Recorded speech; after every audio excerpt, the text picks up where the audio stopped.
रखो भरोसा अपनी मेहनत पर, ना कि अपनी किस्मत पर। सपनों की तैयारी पूरी करो और फिर सफलता का स्वाद चखो। नमस्कार दोस्तों, स्वागत है आप सबका आपके अपने चैनल स्पर्श क्लासेस फॉर टेट में। तो दोस्तों, कैसे हैं आप सब? सीडीपी के लिए डे 60 का हमारा चैलेंज चल रहा है। 60 डेज में आपकी पूरी कंप्लीट सीडीपी यहाँ पर करानी है, कंटेंट कराना है, साथ साथ उसके practice sets, MCQs, previous year paper, mock test, all over all in one complete CDP जो है यहाँ पर हम आपको कवर कराने वाले हैं, वो भी केवल 60 डेज में। डेली आपकी लगभग लगभग 1 आवर की आपकी क्लास रहेगी, जिसमें कि हम यहाँ पर एक एक टॉपिक को डिटेल से डिस्कस करने वाले हैं। बिल्कुल जीरो लेवल से ये आपकी सीरीज स्टार्ट होने वाली है, एडवांस लेवल तक रहेगी। अगर आपने अभी तक कहीं से भी सीटेट की कोई भी तैयारी शुरू नहीं की है, तो आप इस सीरीज के लिए, ये जो सीरीज है ये सिर्फ और सिर्फ आपके लिए। आप इस सीरीज को देखिए और पूरी तैयारी आप यहाँ से कर सकते हैं। बिल्कुल जीरो लेवल से है और लास्ट लेवल तक सीक्वेंस वाइज चलेंगे। हर एक टॉपिक को, हर एक कंटेंट को डिटेल में बताएंगे, उनके एमसीक्यूज के साथ, प्रीवियस ईयर क्वेश्चंस के साथ। तो यहाँ पर इस सीरीज को पूरा जरूर देखिएगा। इस सीरीज का आज हमारा है डे 2। डे 2 में हम एक टॉपिक करने वाले हैं जो कि बहुत ज्यादा इंपॉर्टेंट है, जिससे एक दो क्वेश्चंस आपको आराम से मिल जाते हैं। अगर आपने डे 1 की वीडियो अभी तक नहीं देखी है, तो उसका लिंक आपको वीडियो के डिस्क्रिप्शन में भी मिल जाएगा, साथ ही साथ कमेंट बॉक्स में भी पिन कर दिया जाएगा। वहां से जाकर उसको जरूर देखिएगा और साथ ही साथ अपने फीडबैक इस सीरीज के बारे में आप कमेंट बॉक्स में हमें दे सकते हैं। तो चलिए ज्यादा समय न लेते हुए शुरू करेंगे आज की इस वीडियो को। तो दोस्तों, आज की इस वीडियो में हम एक तो लर्निंग के बारे में पढ़ेंगे, अधिगम क्या है, और साथ ही साथ क्वेश्चंस भी साथ में करेंगे। तो पूरा ऑल ओवर यहाँ पर करने वाले, बहुत ही मजेदार ये सेशन होने वाला है। लास्ट तक जरूर देखिएगा, तभी आप किसी डिसीजन पर पहुंचिएगा। और साथ साथ जो क्वेश्चंस होंगे उनको जरूर बताइएगा कि कितने क्वेश्चन आप सही कर पाते हैं। तो चलिए लर्निंग के बारे में हम बात करते हैं। लर्निंग है क्या? लर्निंग यानी कि अधिगम। अधिगम आपके लिए थोड़ा नया वर्ड हो सकता है, हालांकि आपने बीएड डीएलएड अगर आपने कोर्स किया तो उसमें आपने ये चीजों को जरूर सुना होगा इस वर्ड को। तो अधिगम का मतलब क्या होता है? सीखना। कोई भी नया चीज हम सीख रहे हैं, कुछ जानकारी हासिल कर रहे हैं, तो वो हमारा लर्निंग के अंदर आता है। अभी जो लर्निंग प्रोसेस है, ये पूरी की पूरी प्रक्रिया है, इसकी कुछ खासियत है, कुछ कैरेक्टरिस्टिक्स है जहां से आपके क्वेश्चंस बन जाते हैं। तो कौन सी है वो कैरेक्टरिस्टिक्स, चलिए देखते हैं। देखिए, सबसे पहला आपका क्या है, यहाँ पर आप देख सकते हैं कि जो लर्निंग होती है वो आपकी जीवन भर चलती है। क्या चलती है? जीवन भर चलती है। लाइफ लॉन्ग प्रोसेस है। ऐसा नहीं है कि आप एक समय तक लर्निंग करेंगे और उसके बाद आप छोड़ देंगे, नहीं। जिंदगी भर आप सीखते रहते हैं। एक बच्चा जब जन्म लेता है तब से सीखना शुरू कर देता है, धीरे धीरे धीरे धीरे सेंसेस की मदद से सीखता है, फिर लिखना पढ़ना करना सीखता है, और जब तक मृत्यु नहीं हो जाती तब तक कुछ ना कुछ नया वो सीखता रहता है। अब सीखने का मतलब सिर्फ ये तो नहीं कि जो आप स्कूल कॉलेजेस से सीख रहे हैं, नहीं। स्कूल कॉलेजेस से जो सीख रहे हैं वो तो सीखना है ही, इसके अलावा आप अपने घर परिवार से क्या सीख रहे हैं, अपने कल्चर से क्या सीख रहे हैं, अपने धर्म से क्या सीख रहे हैं, अपने आस पड़ोस से क्या सीख रहे हैं, तो वो सारा आपका ऑल ओवर लर्निंग में आ जाता है। तो हम यहाँ पर ये कह सकते हैं कि लर्निंग जो है वो आपका लाइफ लॉन्ग प्रोसेस है।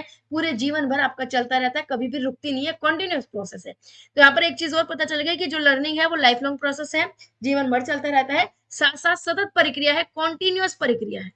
तो ये भी आप जो है साथ में ध्यान रखेंगे। अब नेक्स्ट हम चलते हैं कि लर्निंग जो है परिवर्तनशील है, परिवर्तन है। Learning is change. जैसे जैसे आप कुछ नया सीखते जाएंगे, आपकी पर्सनैलिटी डेवलप होती जाएगी, पर्सनैलिटी में परिवर्तन आता रहेगा। आज आप कुछ नया सीख रहे हैं, उस सीखने को, लर्निंग को आप अपने जीवन में उतारेंगे, आपका जीवन चेंज हो जाएगा, आपका खुद का पर्सनैलिटी चेंज हो जाएगा, आपका बिहेवियर चेंज हो जाएगा। तो जैसे जैसे आप लर्निंग करते रहते हैं, कुछ नया सीखते रहते हैं, आपका बिहेवियर जो है वो चेंज होता रहता है पैरेलली। तो यहाँ पर एक ये भी खासियत है कि जैसे जैसे आप कुछ सीखते रहेंगे, लर्निंग करते रहेंगे, आपके बिहेवियर में चेंज आता रहेगा।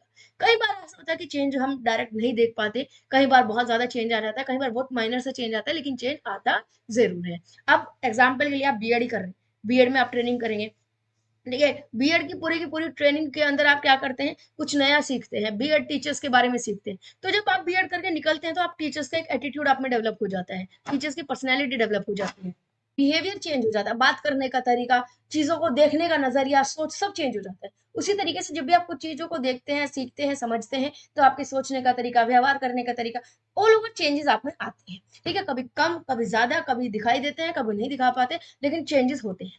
तो यहाँ पर आप कह सकते हैं कि लर्निंग इज चेंज। लर्निंग और कुछ नहीं, लर्निंग सिर्फ और सिर्फ चेंज है। जैसे जैसे आप सीखते जाएंगे वैसे वैसे आप में परिवर्तन आता जाएगा। नेक्स्ट है कि लर्निंग सार्वभौमिक है। जो ये लर्निंग है ये यूनिवर्सल है, सार्वभौमिक है।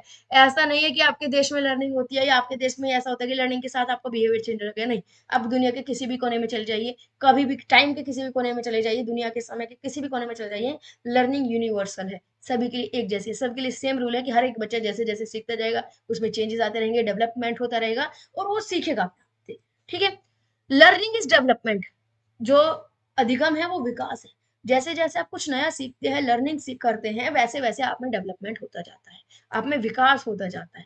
तो लर्निंग और डेवलपमेंट, जैसे कि मैंने डेवलपमेंट के टाइम पर भी बताया था आपको कि लर्निंग और डेवलपमेंट दो ऐसी चीजें हैं, प्रोसेस है जो कि आपका पैरेलल चलता रहता है, एक साथ चलता रहता है। आप जब कुछ लर्न करते हैं, कुछ नया सीखते हैं, तो आपका कोई ना कोई मैच्योरिटी आती है, आपका कोई ना कोई नई स्किल डेवलप होती है, और जब नई स्किल डेवलप होती है तो कुछ और नया सीखने के लिए आप क्या होते हैं, तैयार हो जाते हैं। इसका एग्जाम्पल अगर आप लेना चाहें तो आप कोई भी एग्जाम्पल ले लीजिए। फॉर एग्जाम्पल हम यही मान ले रहे हैं, बीएड आपने की हो, बीएड डीएलएड जो भी आपने कोर्स किया हो, तो उसके अंदर क्या है कि आपने बीएड में कुछ सीखा है, लर्निंग की है, तो आपके अंदर एक नई स्किल डेवलप हो गई। कौन सी स्किल डेवलप हो गई? टीचिंग की स्किल डेवलप हो गई, कि आप अच्छी तरीके से टीचिंग कर सकते हैं। आप में कम्युनिकेशन की स्किल डेवलप हो गई होगी, आप में बच्चों को समझने की जो स्किल है वो डेवलप हो गई होगी। तो बहुत सारा जो आप में पर्सनैलिटी जो है वो आपकी डेवलप हो जाती है। उसी तरीके से अब आप में टीचिंग का जो क्वालिटीज है वो डेवलप हो गई, तो अब आप टीचिंग के फील्ड में और नया सीखने के लिए तैयार हो गई है। टीचिंग कैसे करें, और ज्यादा नई चीजों को सीखने के लिए तैयार हो गई।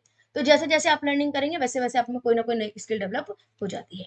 लर्निंग जो है, सीखना जो है वो अनुकूलन है। अनुकूलन यानी कि एडजस्ट करना। Learning is adjustment. सीखना, अधिगम करना हमें एडजस्ट करना सिखाते हैं। एक बच्चा जब लर्निंग करता है ना, तो हम अपने एनवायरनमेंट में एडजस्ट होना सीखते हैं, कि हम अपने एनवायरनमेंट में कैसे एडजस्ट हो पाते हैं। फॉर एग्जाम्पल, एक छोटा सा एग्जाम्पल लीजिए। अगर हम कम्युनिकेशन करना सीख रहे हैं, हम बात करना सीख रहे हैं कि कैसे नए लोगों से बात करें, कैसे इंटरेक्ट करें, कैसे कम्युनिकेट करें, कैसे फ्रेंड्स बनाएं, हम ये चीज नहीं सीख रहे हैं, तो मतलब हम अपने एनवायरनमेंट में एडजस्ट होना सीख रहे हैं। अब जब हमने कम्युनिकेशन सीख ली, तो जब भी हम कहीं नई पार्टी में जाएंगे, किसी प्रोग्राम में जाएंगे, कहीं भी नई जगह जाएंगे, तो वहां पर हमने जो लर्निंग की थी वो हमारे काम आएगा, और उस एनवायरनमेंट में हम आराम से एडजस्ट हो जाएंगे, उस एनवायरनमेंट को एंजॉय करेंगे, उस पार्टी को, उस प्रोग्राम को एंजॉय करेंगे। इनकेस अगर हमने कम्युनिकेशन स्किल नहीं सीखी होती, इनकेस हमने इंटरेक्ट करना नहीं सीखा होता, तब क्या होगा कि हम वहां पर पार्टी में चले जाते लेकिन एडजस्ट नहीं कर पाते। एक जगह बैठे रहते कोने में, बोर हो जाते, परेशान हो जाते, जल्दी से उस पार्टी से निकल जाते। तो क्या है, हम एडजस्ट नहीं कर पाते। तो लर्निंग क्या है, हमें एडजस्ट करना सिखाती है, अनुकूल करना बनाना सिखाती है, कि हम कैसे अपने एनवायरनमेंट को अपने अकॉर्डिंग डाल सकते हैं। अनुभवों का संगठन। लर्निंग क्या है? एक्सपीरियंस का ऑर्गेनाइजेशन है। आप जब भी कुछ काम करते हैं, कोई भी एक्टिविटी कर रहे हैं डेली लाइफ में, छोटी से छोटी, बड़ी से बड़ी, तो आपको उस काम को करने के बाद कुछ अनुभव मिलता है, कुछ एक्सपीरियंस मिलता है, और जो एक्सपीरियंस मिलता है उसी से आप सीखते हैं, लर्निंग करते हैं। तो लर्निंग और कुछ नहीं है, एक्सपीरियंस का ही एक मिला जुला रूप है। एक्सपीरियंस का ही एक मिला जुला रूप, आप ये कह सकते हैं। इसके बाद अगर आए तो उद्देश्यपूर्ण है। Learning is purposive. आपका एक पर्पज होता है कहीं ना कहीं, कि हमें क्या बनना है। अब मान लीजिए बीएड ही आप कर रहे हैं, एक सबसे बड़ा एग्जांपल आप यही लेके चल रहे हैं शुरू से। बीएड कर रहे हैं, आपका पर्पज है कि आपको टीचर बनना है, आपको टीचिंग करनी है, तो उसके अकॉर्डिंग आप सीख रहे हैं। ठीक है, तो लर्निंग उद्देश्यपूर्ण होती है। सक्रिय होती है लर्निंग। लर्निंग जो एक्टिव है, आप जब एक्टिव रहेंगे, कुछ चीज को सीखने के लिए तैयार रहेंगे, तभी आप लर्न कर पाएंगे। अगर आप पैसे बैठे हुए आराम से सो रहे हैं क्लासरूम में मजे से, तो क्या है, आप कुछ भी लर्न नहीं कर पाएंगे। एक सबसे बड़े एग्जाम्पल ये, क्लासरूम में क्या होता है, लेक्चर मेथड चल रहा है, टीचर्स पढ़ा रहे हैं, बैक बेंचर्स आराम से मजे में सो रहे, नहीं ले रहे, क्या कुछ लर्न कर पाएंगे, सीख पाएंगे? नहीं ना सीख पाएंगे ना। तो अब जो आगे के बेंच वाले बच्चे हैं, या कोई भी बच्चा है पूरी क्लास में, वो अगर एक्टिव है, वो टीचर्स की बातों को ध्यान से सुन रहे हैं, उनकी बात को समझने की कोशिश कर रहे हैं, तो क्या होगा, उनकी लर्निंग बेहतर हो जाएगी। तो लर्निंग एक्टिव है। जब आप एक्टिव रहेंगे तो लर्निंग आपकी बेस्ट हो जाएगी। लर्निंग जो है वो विवेकपूर्ण है। विवेकपूर्ण आप कह सकते हैं इंटेलिजेंसी। आप अपना जितना ज्यादा इंटेलिजेंसी का यूज करेंगे, जितना ज्यादा आप अपने माइंड का यूज करेंगे, उतना ही ज्यादा आपकी लर्निंग और ज्यादा बेहतर होती रहेगी। क्योंकि शुरुआत में क्या, एक बच्चा है, उसके पास कोई साधन नहीं है सीखने का, वो सिर्फ चीजों को अपनी सेंसेस की मदद से सीखता है, छूकर, देखकर, सुनकर, इन्हीं चीजों से ही सीखता है। लेकिन धीरे धीरे धीरे धीरे जैसे वो बड़ा होता है, अपने माइंड का यूज करना शुरू कर देता है, बच्चा लॉजिक लगाना शुरू कर देता है, इमेजिनेशन करना शुरू कर देता है, तो उसकी लर्निंग और बेहतर होती जाती है। तो लर्निंग क्या है, आपका इंटेलिजेंसी से रिलेटेड है, आप ये कह सकते हैं। तो आई होप लर्निंग के सारे पॉइंट्स जो है आपको क्लियर हो गए होंगे। इसके बाद इनसे रिलेटेड क्वेश्चंस भी देखेंगे कि क्वेश्चंस कैसे पूछे जाते हैं एग्जाम में। अब लास्ट इसमें एक प्रभावशाली मेथड्स भी देख लेते हैं। अधिगम की प्रभावशाली विधियां, इफेक्टिव मेथड्स ऑफ लर्निंग। देखिए, इसके लिए सिर्फ और सिर्फ एक ट्रिक बताऊंगी, एक तरीका बताऊंगी, उसमें ही आपका सभी क्वेश्चंस का आंसर भी हो जाएगा। वो है चाइल्ड सेंटर्ड, यानी कि बाल केंद्रित, स्टूडेंट सेंटर्ड। अब इसका क्या मतलब, लर्निंग यहाँ पर क्या है कि अगर आप ये चाहते हैं कि आप जो टीचिंग कर रहे हैं वो बढ़िया हो जाए, बच्चा बहुत बढ़िया तरीके से सीख जाए, बेहतरीन तरीके से बच्चा सीखे, जो आप सिखा रहे हैं बच्चा उसको तुरंत कैच कर ले, तो इसका कौन सा तरीका हो सकता है? मात्र एक तरीका। यहाँ पर जो सब कुछ लिखा हुआ है, इन सबको करने की आपको जरूरत नहीं है। इतना ज्यादा कुछ करने की पढ़ने की जरूरत नहीं है। आपको सिर्फ एक चीज ध्यान रखनी है, वो क्या है कि जो भी आप तरीका अपनाए वो चाइल्ड सेंटर्ड होना चाहिए। कोई भी तरीका अपनाए आप ए टू जेड, बस इतना ध्यान रखें कि जो तरीका आप अपना रहे हैं वो चाइल्ड सेंटर्ड होना चाहिए, बाल केंद्रित होना चाहिए। ऐसा तरीका होना चाहिए जिसमें बच्चा पूरी तरीके से एक्टिव है, सक्रिय है। अगर बच्चा उसमें इन्वॉल्व है, उस काम में, तरीके में, उस मेथड में बच्चा इन्वॉल्व है, बच्चा एक्टिव है, तो वो मेथड बेस्ट है। और अगर कोई मेथड है जिसमें बच्चा इन्वॉल्व नहीं है, बच्चा पैसिव है, एक्टिव नहीं है, कुछ नहीं कर रहा है, सिर्फ बैठा है, तो वो मेथड हमेशा बेकार है। तो इस फॉर्मूले को आप ध्यान रख लीजिएगा, रट लीजिएगा, क्वेश्चन चाहे कैसा भी आए, कितना भी घुमा फिरा कर आए, अगर बच्चा एक्टिव है तो वही बेस्ट मेथड जाएगा, और बच्चा अगर पैसिव है, बच्चा कुछ नहीं कर रहा है, इन्वॉल्व नहीं है, तो वो मेथड बिल्कुल ही बेकार जाएगा। तो इसका एग्जाम्पल आप समझते हैं। लेक्चर मेथड होता है व्याख्यान विधि, जिसमें क्या होता है, टीचर आते हैं, एक्सप्लेन करते हैं, लेक्चर मेथड्स देते हैं और चले जाते हैं। बच्चा आराम से बैठकर सिर्फ और सिर्फ उनको सुनता है। तो यहाँ पर बच्चे को जो कुछ खास करना नहीं होता, सिर्फ बच्चे को सुनना होता है। बच्चा पूरी तरीके से क्या होता है, पैसिव होता है, निष्क्रिय होता है। तो इस स्थिति में बच्चा बहुत ज्यादा नहीं सीख पाएगा। बच्चा क्या होगा, बहुत ज्यादा नहीं सीख पाएगा। वहीं पर ही आप दूसरा तरीका अपना लीजिए, कोई प्ले वे मेथड। ठीक है, प्ले वे मेथड हो सकता है ना, खेल विधि, जिसमें आपने कोई एक प्ले किया, कोई खेल सोचा, कोई एक्टिविटी सोची जिसमें बच्चा खेल रहा है और खेलते खेलते कुछ नया सीख रहा है। तो इसमें क्या है कि बच्चा पूरी तरीके से इन्वॉल्व है, बच्चा एक्टिव है, कुछ ना कुछ कर रहा है, तो ये लर्निंग बेस्ट हो जाएगी। आप कहें लर्निंग बाय एक्टिविटी कि हम प्रयोग के द्वारा, विधियों के द्वारा या अलग अलग एक्टिविटीज के द्वारा हम बच्चे को सिखा रहे हैं, गतिविधियों के द्वारा सिखा रहे हैं, तो इसमें बच्चा कुछ ना कुछ उस एक्टिविटी को कर रहा है, तो बच्चा एक्टिव है, तो ये लर्निंग बेटर है। तो हर एक वो तरीका जिसमें बच्चा एक्टिव है वो बेस्ट होता है। यहाँ पर कुछ एग्जाम्पल भी देख लेते हैं। करके सीखना, लर्निंग बाय डूइंग, यानी कि बच्चा खुद किसी काम को करके सीख रहा है। आपने बच्चे को कोई एक्टिविटी करने को दे दी और बच्चा उस एक्टिविटी को कर रहा है और उससे सीख रहा है।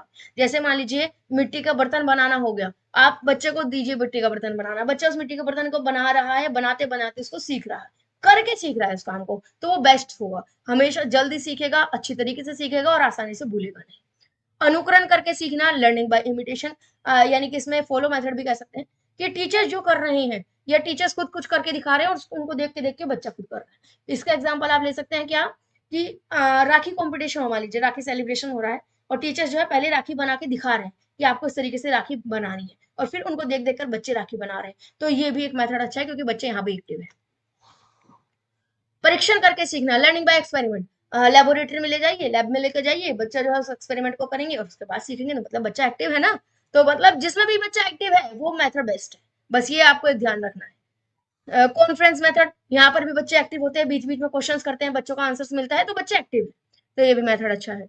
लर्निंग बाय ग्रुप मेथड, ये भी एक बेस्ट मेथड माना जाता है, जहां पर क्या होगा कि बच्चों के ग्रुप डिवाइड कर देते हैं, तुम 5 बच्चों का एक ग्रुप हो गया, 5 बच्चों का एक ग्रुप हो गया, तुम्हारे मॉनिटर हो गए, तुम्हारे ये लीडर, बच्चे जो ग्रुप में हैं 5 बच्चे आपस में मिलजुल कर उस काम को पूरा करते हैं। तो यहाँ पर बच्चों में बहुत सारी क्वालिटी डेवलप होती है, जैसे कि एक तो बच्चा पूरी तरीके से एक्टिव होता है, दूसरा क्या हुआ कि बच्चा जो है लीडरशिप की क्वालिटी डेवलप होगी, बच्चा डिसीजन लेगा बीच बीच में, बच्चा कोऑपरेट करना सीखेगा, एक दूसरे की हेल्प करना सीखेगा, एक दूसरे के साथ चलना सीखेगा, तो ये सारी क्वालिटी जो है बच्चे में डेवलप होगी। तो ऑल ओवर इन सब का निष्कर्ष सिर्फ एक है कि अगर बच्चा एक्टिव है, बच्चा इन्वॉल्व है, तो वो मेथड बढ़िया है, और नहीं तो वो मेथड बेकार है। तो यहाँ पर आप कुछ क्वेश्चंस देख लेते हैं, और यहाँ पर आपको बताना है कि इन क्वेश्चन में से कितने आंसर आप सही कर पाते हैं। इसके बाद हम थोंडाइक पर चलेंगे।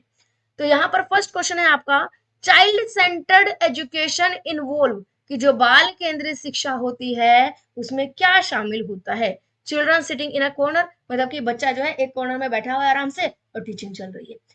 ठीक है, लर्निंग इन अ रिस्ट्रिक्टेड एनवायरनमेंट, बच्चे सीख तो रहा है, लर्निंग तो चल रही है, लेकिन एक ऐसा एनवायरनमेंट है जहां पर बहुत सारी रिस्ट्रिक्शन है, बहुत सारी रोक टोक है कि आप ये नहीं कर सकते, वो नहीं कर सकते, यहाँ नहीं जा सकते, वहां नहीं जा सकते, बहुत सारी रिस्ट्रिक्शंस लगी हुई है। Activities that do not include play, यानी कि हम कोई ऐसी एक्टिविटी करा रहे हैं जिसमें कि कोई खेल वेल, कोई प्ले वगैरह उसमें इन्वॉल्व नहीं है।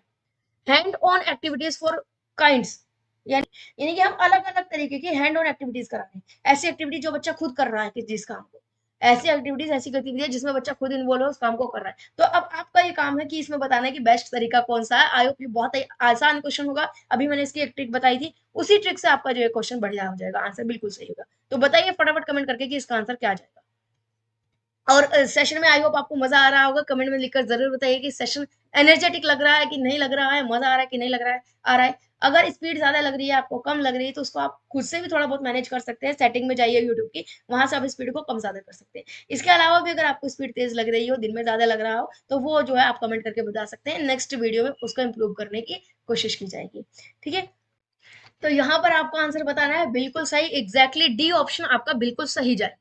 हैंड ऑन एक्टिविटी यानी कि ऐसी एक्टिविटीज आप करा रहे हैं जिसमें बच्चा खुद इन्वॉल्व है, बच्चा उस काम को कर रहा है, अलग अलग तरीके की एक्टिविटी करा रहे हैं। देखिए बच्चा एक कॉर्नर में बैठा है तो मतलब बच्चा पैसिव है, तो बिल्कुल भी नहीं होगा, है ना। आपने लर्निंग तो करा रहे हैं लेकिन बहुत ज्यादा रिस्ट्रिक्शंस लगी हुई है, आपको ये नहीं करना, आपको वो नहीं करना, आपको यहाँ नहीं जाना, आपको वो नहीं कर जाना, आप उठ नहीं सकते बेंच से, तो वो सब भी बेकार है। आप एक्टिविटीज करा रहे हैं, ये एक अच्छा हो सकता था, लेकिन इसमें प्ले इंक्लूड नहीं है, या कहीं ना कहीं थोड़ी सी रिस्ट्रिक्शन लग गई, ये पॉइंट हो सकता था अगर डी ऑप्शन ना आता। लेकिन उससे भी बेस्ट ऑप्शन हमें मिल गया ना डी में, जहां पर कोई रिस्ट्रिक्शंस नहीं है, कोई कुछ नहीं है, बच्चों से हम एक्टिविटी करा रहे हैं, तो ये सबसे बेस्ट ऑप्शन मिल गया, तो डी ऑप्शन आपका राइट जाएगा आंसर। नेक्स्ट क्वेश्चन पर हम चलते हैं। क्वेश्चन नंबर 2 आपके सामने है, प्रोग्रेसिव एजुकेशन यानी कि जो प्रगतिशील शिक्षा होती है वो किस पर बेस्ड होती है। नीचे ऑप्शन है, इनमें से सही ऑप्शन हमें बताना है। पहला है, is based on the principle of conditioning and reinforcement, यानी कि जो प्रगतिशील शिक्षा है वो कंडीशनिंग और सुदृढ़ीकरण के सिद्धांत पर आधारित है। अब कंडीशनिंग और रीइंफोर्समेंट का सिद्धांत क्या होता है, ये हालांकि आप आगे देखेंगे, लेकिन यहाँ पर अगर शॉर्ट में बताना चाहूँ तो रीइंफोर्समेंट का मतलब ये है कि बच्चा कुछ कर रहा है अच्छा, तो उसको शाबाशी दो, उसको जो है गुड वेरी गुड कहो, उसको प्राइजेस दे सकता है ताकि बच्चे को रीइंफोर्समेंट मिले, ठीक है, बच्चे को पुनर्बलन मिले, तो इस चीज पर आधारित है। ये नेक्स्ट है, is centered about text book since they are only valid source of knowledge, यानी कि जो आजकल के मॉडर्न एजुकेशन कह सकते हैं आप, कि मॉडर्न एजुकेशन जो है वो टेक्स्ट बुक पर बेस्ड होनी चाहिए, क्योंकि यही एक ओनली सोर्स है जहां से आप नॉलेज ले सकते हैं। Next, reaffirm the belief that the teacher has to be firm in her approach, and in today's world children cannot be taught without using punishment, यानी कि ये विश्वास करते हैं कि टीचर्स को अपना तरीका यूज करना चाहिए, और आज के समय में बच्चे बिना मारे पीटे पढ़ेंगे नहीं, अगर हम बच्चे को जब तक नहीं डांटेंगे तब तक पढ़ेंगे नहीं। Lays strong emphasise on problem solving and critical thinking, यानी कि समस्या समाधान पर ज्यादा फोकस करो, कि किस तरीके से आप प्रॉब्लम सॉल्व कर सकते हैं, किस तरीके से आप बच्चे को प्रॉब्लम सॉल्विंग करा सकते हैं, बच्चे को सोचने का समझने का मौका दीजिए, अवसर दीजिए। तो बताइए कौन सा ऑप्शन राइट है, कौन सा ऑप्शन बेस्ट है। देखिए हमेशा मैंने आपको एक ही नियम बताया, एक ही नियम है कि अगर बच्चे मेन फोकस में है, बच्चा एक्टिव है, तो वो बेस्ट है, उसके अलावा कोई भी बेस्ट नहीं है। बच्चा भगवान है बिल्कुल, बच्चे की कोई गलती नहीं हो सकती, बच्चे को मारना पीटना कभी भी किसी भी सूरत में एक ऑप्शन नहीं हो सकता, चाहे बच्चा किसी भी तरह का हो, ठीक है। तो ये ऑप्शन तो बिल्कुल गलत जाएगा कि बच्चे को मारो पीटो, और मार पीट के बिना बच्चा पढ़ नहीं सकता, बिल्कुल गलत है, ठीक है। सिर्फ और सिर्फ टेक्स्ट बुक पर बेस्ड है, बिल्कुल गलत है। आजकल तो मॉडर्न में तो क्या होता है कि नए नए स्मार्ट बोर्ड्स, नए नए तरीके, नई नई टेक्नोलॉजीज चल गई है कि एजुकेशन को, नॉलेज को थोड़ा क्लासरूम से बाहर लाओ, चार दीवारी से बाहर लाओ, रियल नॉलेज बच्चे को दो, ठीक है। री पर बेस्ड हो सकता है एक बार को कि बच्चे को कंडीशनिंग करे, री करे, लेकिन हो सकता है, लेकिन उससे भी बेस्ट ऑप्शन हमें मिल गया, क्या मिल गया, लेज स्ट्रॉन्ग एम्फेसाइज ऑन सॉल्विंग, यानी कि बच्चे को प्रॉब्लम सॉल्विंग पर। इसमें क्या होता है कि हम बच्चे को प्रॉब्लम देते हैं और बच्चा खुद उसको सॉल्व करता है, तो ये सबसे बेस्ट तरीका, क्योंकि बच्चा इसमें पूरी तरीके से एक्टिव है। तो आई होप ये आपको क्लियर हो गया होगा। नेक्स्ट क्वेश्चन पर चलते हैं। Question, progressive education entails that the classroom is, यानी कि जो प्रगतिशील शिक्षा है उसका मतलब ये है कि कक्षा क्या होनी चाहिए, ऑटोक्रेटियन होनी चाहिए, सत्तावादी हो, जहां पर एक की सत्ता चल रही है, टीचर है अपने हिसाब से सब कुछ पढ़ा रहे हैं, उन्हीं के कंट्रोल में सब कुछ चल रहा है, ठीक है। यहाँ पर क्या है कि टीचर जो है अपने निर्देश दिए रहे जा रहे हैं, पढ़ा रहे हैं, इन्फॉर्मेशन दे रहे हैं, और बच्चा सिर्फ उनको सुन रहे हैं। फ्री फॉर ऑल, सबके लिए फ्री हो, with the teacher absent from it, यानी कि उसमें टीचर्स ही ना हो, ऐसी क्लास हो जहां पर सबके लिए फ्री है लेकिन उसमें टीचर्स ही नहीं है। In full control of teacher who is dictatorial, यानी कि पूरी तरीके से टीचर्स के कंट्रोल में हो, ठीक है। Democratic and there is space given to children for understanding, यानी कि लोकतांत्रिक हो क्लासरूम का एनवायरनमेंट, और वहां पर बच्चों को थोड़ा सा अवसर दिया जा रहा है जहां पर बच्चा अंडरस्टैंड कर सके, चीजों को समझ सके, देख सके, जान सके, सोच सके। तो बताइए कौन सा बेस्ट ऑप्शन है। बिल्कुल सही, डी ऑप्शन जाएगा, यहाँ पर बच्चा पूरी तरीके से एक्टिव रहेगा। चलिए नेक्स्ट क्वेश्चन पर चलते हैं। Question number 4, which one of the following situation is illustrative of a child centered classroom, यानी कि इनमें से कौन सा एग्जांपल है जो कि चाइल्ड सेंटर्ड क्लासरूम का एक एग्जांपल है। बताना है कि कौन सा ऑप्शन है जो चाइल्ड क्लासरूम का एक क्या है, एक बहुत ही अच्छा एग्जांपल है। पहला है, a class in which the teacher dictates and students are asked to memorise the notes, यानी कि टीचर्स ने बताया और बच्चे को सिर्फ ये उम्मीद की जाती है कि उस नोट्स को रट ले, याद कर ले, मेमोराइज कर ले। नेक्स्ट है, a class in which the text book is the only resource the teacher refers to, यानी कि एक ऐसी क्लास जहां पर सिर्फ और सिर्फ टेक्स्ट बुक ही है जिसको कि टीचर्स रेफर करते हैं, यानी कि सिर्फ किताबों से पढ़ाते हैं। A class in which the students are sitting in group and teachers take turn to go to each group, यानी कि एक ऐसी क्लास जहां पर टीचर्स बच्चों को ग्रुप में बिठाया हुआ है और टीचर्स हर एक ग्रुप के पास अलग अलग जा रहे हैं, उनके प्रॉब्लम्स को समझ रहे हैं, उनके सॉल्यूशंस दे रहे हैं, उनकी हेल्प कर रहे हैं। A class in which the behavior of a student is governed by reward and punishment the teacher would give them. यानी कि एक क्लास ऐसी है जहां पर जो है बच्चों का बिहेवियर इस तरीके से कंट्रोल किया जा रहा है कि टीचर्स उनको रिवॉर्ड दे रहे हैं या पनिशमेंट दे रहे हैं। तो ये 4 ऑप्शन है, आपको बताइए इसकी सही ऑप्शन इसमें से क्या आ जाएगा। फटाफट कमेंट करके बताइए कि राइट ऑप्शन इसमें से क्या जाना है। देखिए अगर ए ऑप्शन की बात करें, बच्चे को मेमोराइज, जहां पर भी आ जाना कि मेमोराइज कराना है, याद कराना है, रेटाफिकेशन करना है, बिल्कुल गलत जाएगा, उस ऑप्शन को तुरंत काट दीजिए। अगर क्वेश्चन में ही निगेटिव पूछा हो तो ही वो आंसर जाएगा, लेकिन यहाँ तो पॉजिटिव पूछा है, ये पूछा है कि कौन सा अच्छा है। बुरा पूछा हो तभी तो उसको लगाएंगे ना, लेकिन अगर अच्छा पूछा है तो वो तो सबसे पहले हटा दीजिए कि मेमोराइज करना, रेटाफिकेशन करना। नेक्स्ट है कि सिर्फ किताबों पर बेस्ड हो, तो ये भी बिल्कुल गलत है। बच्चे ग्रुप में बैठे हुए हैं, टीचर्स हर एक बच्चे के पास स्पेशली जा रहे हैं, तो ये एक बार को हो सकता है। चलिए इसको होल्ड पर रखते हैं, यहाँ पर इसको होल्ड पर रखते हैं, सी को। नेक्स्ट है क्लास इन विच की स्टूडेंट्स को रिवॉर्ड दिया जा रहा है अच्छा काम करने पर, और बुरा काम करने पर पनिशमेंट दी जा रही है। पनिशमेंट एक ऐसा वर्ड आ गया जहां पर जो कि निगेटिव वर्ड है।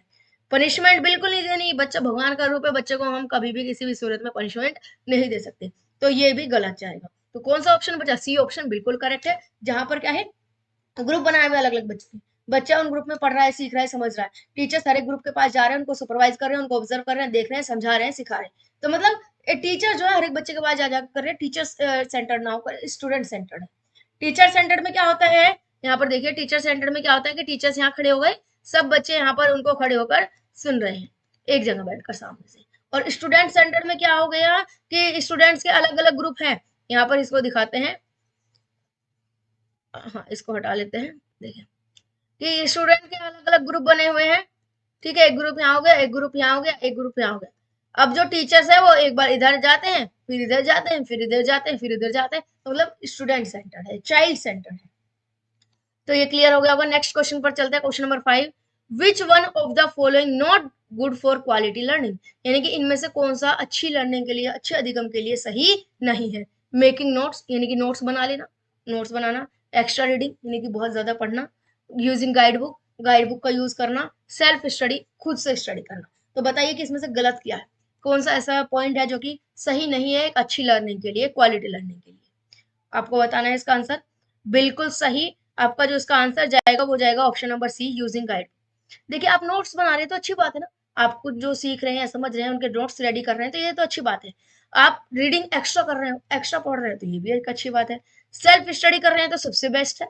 गाइड बुक यूज करना ये निगेटिव माना जाता है, क्योंकि ये क्या है कि आपने भी देखा होगा कि शुरू में बचपन में जब आप स्कूल में गाइड यूज करते थे मैथ्स वगैरह में, तो आपको रोका जाता था हमेशा। क्यों रोका जाता है, वो इसलिए रोका जाता था कि गाइड यूज करने का मतलब ये है कि आपकी सोचने पर ताला लगा दिया। अब आपके पास कोई भी प्रॉब्लम आई, आप उसके बारे में सोचेंगे नहीं, समझेंगे नहीं, तुरंत गाइड बुक खोलेंगे, उसमें से सॉल्यूशन निकालेंगे, है ना, यही होता है ना। तो मतलब आपकी सोच पर ताला लगा, तो वो चीज गलत है। यहाँ पर बच्चे को गाइड बुक ना दो, आंसर मत दो, बच्चा खुद सॉल्यूशन सोचेगा, समझेगा, उसका आंसर निकालने की कोशिश करेगा। नेक्स्ट क्वेश्चन पर चलते हैं, आपका which is not include, which is not included in psychological factors that contribute to learning from the following, यानी कि इनमें से कौन सा ऐसा फैक्टर है जो कि सीखने में योगदान देने वाले कारकों में शामिल नहीं है। यानी कि लर्निंग में हेल्प करने वाले जो फैक्टर्स होते हैं, साइकोलॉजिकल फैक्टर, मनोवैज्ञानिक फैक्टर, वो नहीं है। तो कुल मिलाकर यहाँ पर हमें क्या बताना है कि इनमें से कौन सा साइकोलॉजिकल फैक्टर नहीं है, मनोवैज्ञानिक फैक्टर नहीं है। देखते हैं, लर्निंग डिजायर, सीखने की इच्छा, सॉरी नहीं यानी, हाँ ठीक है, मोटिवेशन यानी कि प्रेरणा, इंटरेस्ट यानी कि रुचि, नेचर ऑफ कंटेंट यानी पाठ्य वस्तु की प्रकृति। तो बताइए इनमें से कौन सा ऑप्शन ऐसा है जो कि बच्चे के मनोविज्ञान से, साइकोलॉजी से जुड़ा हुआ नहीं है। ऑब्वियसली बिल्कुल सही आंसर है आपका डी, नेचर ऑफ कंटेंट, यानी कि जो आप पढ़ा रहे हैं, जो टॉपिक है, उसकी प्रकृति कैसी है, बच्चे के साइकोलॉजी से डिपेंड नहीं करता, बच्चे बच्चे की साइकोलॉजी से रिलेटेड नहीं है। बच्चे को सीखने की इच्छा है कि नहीं है, ये बच्चे की साइकोलॉजी है, व्यवहार है। बच्चे को कितना प्रेरणा मिली है, मोटिवेशन, ये बच्चे का व्यवहार है, साइकोलॉजी है। बच्चे में इंटरेस्ट है कि नहीं है, ये साइकोलॉजी है। लेकिन किताब से जुड़ा हुआ कुछ भी चीज, ये साइकोलॉजी नहीं है, ये तो कंटेंट से रिलेटेड है। नेक्स्ट क्वेश्चन पर चलते हैं, question number 7। How to make learning effective, यानी कि आप अपनी लर्निंग को, बच्चे की लर्निंग को कैसे इफेक्टिव बना सकते हैं। तो इसका ऑप्शन नीचे है आपके पास, मोटिवेट करके, बच्चे को प्रेरित करके। टेम्प्ट यानी कि लुभा कर, कि इनाम का लालच दे दिया कि तुम्हें ये इनाम मिलेगा, जल्दी पढ़ो। यूजिंग न्यू टीचिंग टेक्निक, यानी कि नई नई टीचिंग टेक्निक यूज करके। और नो वन, यानी कि इनमें से कौन सा। देखिए यहाँ पर इसका आंसर आपको बताना है, थोड़ा सा ट्रिक है, यहाँ पर कंफ्यूजन हो सकती है आपको। फटाफट बताइए कि इसका आंसर क्या होना है राइट। देखिए टू टेम्प्ट करना, यानी कि बच्चे को लुभाना, ये गलत माना जाता है कहीं ना कहीं। रिवॉर्ड दे रहे हैं एक अलग बात है कि आप बच्चे ने कुछ अच्छा किया, आप उसको इनाम दे रहे हैं, उसकी शाबाशी दे रहे हैं, रिइंफोर्समेंट दे रहे हैं, लेकिन पहले से बच्चे को लुभा दो कि भाई ये मिलेगा तुम्हें, तो ये थोड़ा सा कहीं ना कहीं गलत माना जाता है, तो ये नहीं होगा। मोटिवेट करना बिल्कुल सही है, मोटिवेट करना एक अच्छी बात है, मोटिवेट करके आप बच्चे की लर्निंग को इम्प्रूव कर सकते हैं। तो जब एक ऑप्शन मिल गया तो नो वन तो नहीं आएगा, ये भी कट करो। न्यू टेक्निक यूज करना, ये भी एक अच्छी बात है कि नई नई टीचिंग टेक्निक्स आप यूज करें। देखिए दोनों ऑप्शन ए और सी सही है, मोस्टली आंसर अभी ए और सी के ही आए, लेकिन यहाँ पर जब ऐसा बात आ जाए कि दो या दो से ज्यादा ऑप्शन आपको सही लगे, तो उनमें से बेस्ट ऑप्शन सिलेक्ट करना है। तो यहाँ पर बेस्ट ऑप्शन जाएगा ऑप्शन नंबर ए, यानी कि मोटिवेट करना। देखिए अगर बच्चा मोटिवेटेड होगा ना, अगर बच्चा खुद सीखने के लिए तैयार होगा, बहुत ज्यादा अभिप्रेरित होगा, तो वो कहीं ना कहीं खुद से कहीं ना किसी तरीके से सीख जाएगा। ठीक है, कहीं आप टीचिंग मेथड्स पुराने भी यूज कर लोगे, थोड़े बहुत वो भी चला लोगे, तो भी काम चल जाएगा, हल्का फुल्का चल जाएगा अगर बच्चा मोटिवेटेड है। लेकिन आपने टीचिंग टेक्निक्स तो बहुत सारी यूज कर ली, नई नई कर रहे हैं, लेकिन बच्चा ही मोटिवेटेड नहीं है, तो कहीं ना कहीं काम नहीं चलेगा। तो दोनों ही सही है, लेकिन दोनों में से बेस्ट कौन है? वो है टू मोटिवेट, यानी कि बच्चे को प्रेरित करना। चलिए नेक्स्ट क्वेश्चन पर चलते हैं। क्वेश्चन नंबर 8 है आपके सामने, फैक्टर्स इन्फ्लुएंसिंग लर्निंग, यानी कि ऐसे कौन से फैक्टर है, कौन से कारक है जो आपके अधिगम को, आपकी लर्निंग को इफेक्ट कर सकते हैं। तो यहाँ पर सबसे पहला है सिमुलेशन, यानी कि अनुकरण। यहाँ पर नेक्स्ट है कमेंडेशन एंड कंडेमनेशन, प्रशंसा करना और निंदा करना, कि बच्चे ने कुछ अच्छा करा तो उसकी तारीफ करी, कुछ गलत करा तो उसकी निंदा करी। कॉन्टेक्स्ट यानी कि प्रतियोगिता करना, ऑल ऑफ द अबव यानी कि ऊपर से सभी। तो देखिए बिल्कुल सही आंसर है आपका, इसमें तो कुछ सोचना भी नहीं है, डी ऑप्शन है ऑल ऑफ द अबव, क्योंकि सारी चीजें कहीं ना कहीं बच्चे की लर्निंग को इफेक्ट करती है। बच्चे को शुरू से सिमुलेशन कैसा मिला है, अनुकरण करने का कैसा मिला है, ये भी डिपेंड करता है। बच्चा जब कुछ अच्छा काम कर रहा है तो उससे मोटिवेशन मिल रही है कि नहीं मिल रही है, उससे रिइंफोर्समेंट मिल रहा है कि नहीं मिल रहा है, ये भी एक अच्छी बात है। ठीक है, कॉन्टेक्स्ट प्रतियोगिता कराए, हेल्दी कॉम्पिटिशन होना चाहिए, तो ये भी जरूरी है। तो ये चारों ही ऑप्शन, तीनों ही ऑप्शन बिल्कुल सही है, फोर्थ ऑप्शन आपका करेक्ट जाएगा, डी ऑप्शन आपका इसका करेक्ट जाएगा।